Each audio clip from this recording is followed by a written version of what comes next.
Coucou les copines. Alors aujourd'hui je vais vous montrer comment faire un churros qui ressemble à rien comme celui-là parce que vous me l'avez demandé, donc c'est parti. Alors d'abord il faut prendre quelque chose pour mesurer. Moi je vais me munir de ce verre parce que je l'aime. Donc je vais faire pour quantité à peu près 2 fois ce verre. Alors maintenant ça va être très galère de filmer. Alors maintenant on allume le gaz parce que bien sûr il était éteint vu que nous sommes des personnes responsables. Si ça veut bien s'allumer, voilà, c'est très bien, on est content. Et maintenant on va faire bouillir cette eau, ce qui n'est pas très compliqué, donc on s'applique. En attendant, qu'est-ce qu'on va faire? On va re-remplir ce verre, mais cette fois avec de la farine.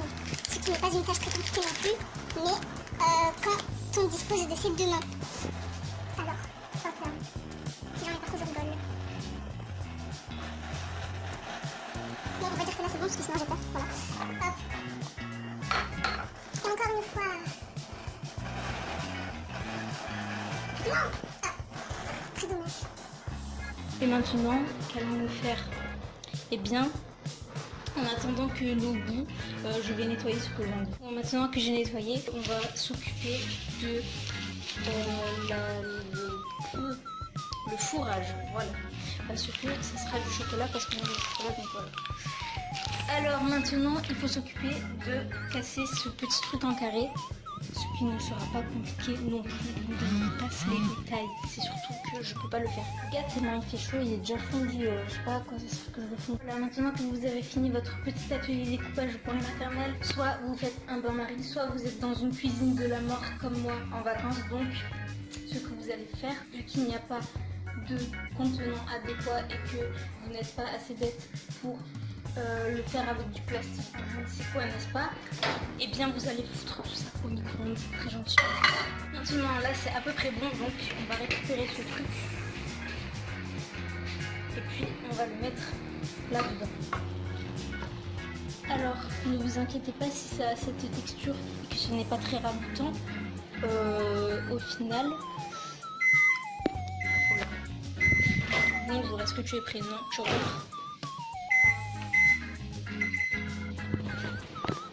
Bref, nous disions, oui, si ça a l'air dégueu, ce n'est pas grave parce que à la fin ça sera pas dégueu. Voilà, c'était la conclusion. Donc apparemment, le chocolat en Algérie c'est pas trop ça. Donc je vais essayer d'arranger ça, j'espère que ce sera pas encore plus dégueu. Voilà qui est beaucoup mieux. Donc je tiens à dire que c'est normal puisque je suis maître chocolatier depuis des années, donc il va se faire un peu la recette du beurre. Voilà, donc Une pâte à churros, ça ressemble à ça. Ne vous inquiétez pas si c'est dense, c'est tout à fait normal. Non, sérieux, en vrai, ça ressemble à ça. Donc maintenant, vous avez plusieurs options. Soit vous êtes conscient et vous avez une machine spécialisée pour faire des churros, soit vous êtes un peu challenger, vous comptez le faire avec une poche à douille, ou soit vous êtes complètement con comme moi et vous n'avez ni la machine ni la poche à douille, donc on va s'arranger comme on peut.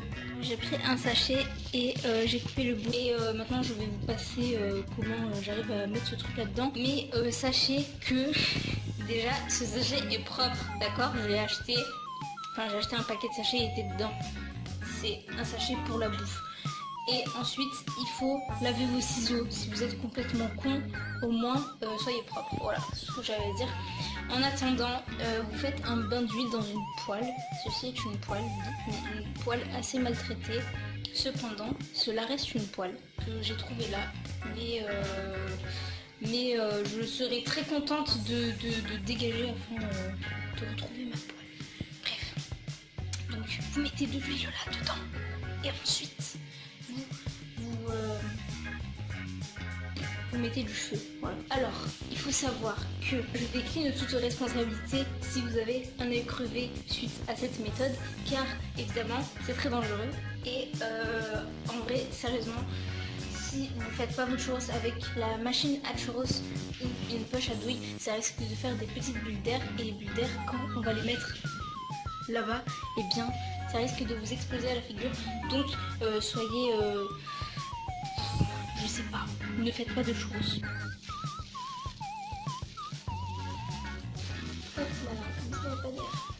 Maintenant que votre bain d'huile est assez chaud, vous allez prendre ce petit truc qui ressemble à rien et vous allez faire des churros avec, ce qui est une activité super pour vous détourner de toute autre activité raisonnable comme réviser ou quoi que ce soit d'autre.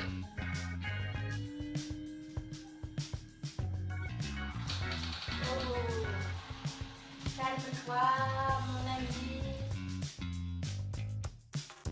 Voilà, donc maintenant vous attendez qu'ils prennent une belle couleur, signe qu'ils sont cuits, ou voire même un peu plus pour être sûr que ça soit même cuit à l'intérieur. Bien sûr, pour être sûr que ça soit bien cuit à l'intérieur, ben, vous en faites des plus petits, si vous savez point gérer votre cuisson. Voilà. Alors en attendant, en fait, ce chocolat, j'avais dit qu'il était bon, j'avais déjà goûté, mais fondu, c'est pas top, il a une texture granuleuse, donc on va mixer un peu. Là, maintenant, ma prochaine astuce maître chocolatier, ça va être de rajouter du lait. Voilà, c'est devenu du chocolat Lindt. Maintenant, qu'est-ce qu'on va faire? On va fourrer les churros. Et pour ce faire, il vous faut une seringue alimentaire. Mais comme c'est la dèche ici, vous l'avez remarqué depuis tout à l'heure, eh bien on va prendre une paille. Parce qu'on ne se décourage pas au premier obstacle, n'est-ce pas? Ici, on est là pour se surpasser. Donc maintenant, on va prendre une paille et on va faire des petits trous là-dedans. Maintenant, après avoir fait des petits trous tel un gentil CP, eh bien, même histoire, on va reconfectionner des poches à douille et on va les remplir par cette chose-ci présente.